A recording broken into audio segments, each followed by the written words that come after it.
இன்றைக்கி சூப்பர் ஃபாஸ்ட்டாக ஒரு மட்டன் குடல் குழம்பு எப்படி வைக்கலான்னு சொல்லி பார்க்குறாங்க. அதுக்கு குக்கர்லேயே தாளிச்சிடலாம். குக்கரில் ஒரு 3 டேபிள் ஸ்பூன் அளவுக்கு எண்ணெய் விட்டுக்கிறேன். தேங்காய் எண்ணெய் எடுத்திருக்கேன். உங்களுக்கு விருப்பமான எண்ணெய் ஆட் பண்ணிக்கலாம். இதில் வந்து இப்போ 2-3 தடவை கழுவி வச்சுருக்கிற குடலை வந்து ஆட் பண்ணிக்கலாம்.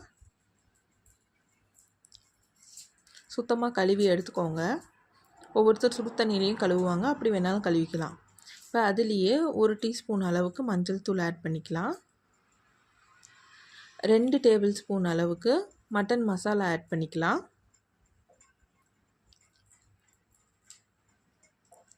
இப்போ 1 டேபிள் ஸ்பூன் அளவுக்கு இஞ்சி பூண்டு பேஸ்ட் ஆட் பண்ணிக்கலாம்.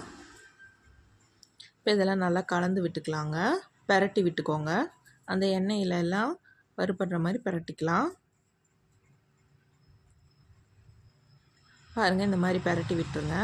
இப்போ தேவையான அளவுக்கு தண்ணி விட்டுக்கலாம். இப்போ குடல் முழுகிற அளவுக்கு தண்ணி விட்டுட்டு தேவையான அளவு உப்பு போட்டு இதை விசில் விட்டுடலாங்க. நல்லா கலக்கி விட்டுட்டு விசில் விட்டுருங்க.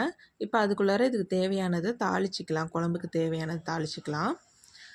ஒரு கடாயில் சும்மா ஒரு டேபிள் ஸ்பூன் அளவுக்கு மட்டும் எண்ணெய் விடுங்க தாளிக்கிறதுக்கு.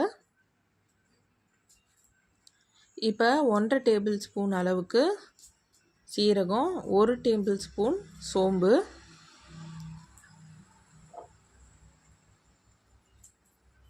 அரை டேபிள் ஸ்பூன் அளவுக்கு மிளகு ஆட் பண்ணிக்கலாம்.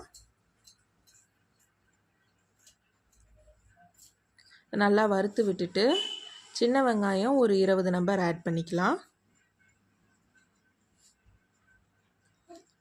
இப்போ சின்ன வெங்காயம் நல்லா வதங்கட்டுங்க.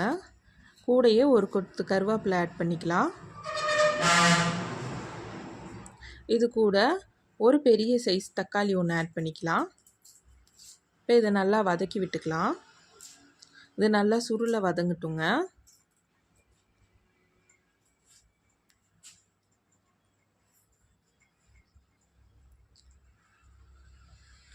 இந்த மாதிரி சுருளை வதங்கணும். இப்படி நல்லா வதங்கினதுக்கப்புறம் நம்ம கீரி வச்சுருக்கிற தேங்காவை வந்து ஆட் பண்ணிக்கலாம். ஒரு மூடி தேங்காய் கீரி வச்சுருக்கேன், அதை வந்து ஆட் பண்ணிக்கலாம். இதை நல்லா வதக்கி விட்டுட்டு இதை வந்து ஆற வச்சுக்கலாம்.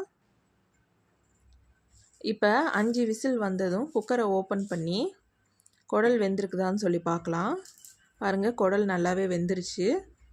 இன்னும் கொஞ்சம் சவுக்குன்னு இருக்கிற மாதிரி இருக்கும்.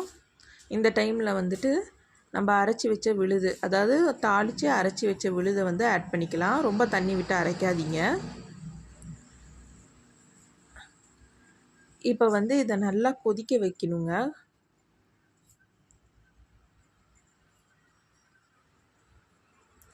மசாலாவை நல்லா கொதிக்க வச்சு இறக்குனா குழம்பு ரெடி.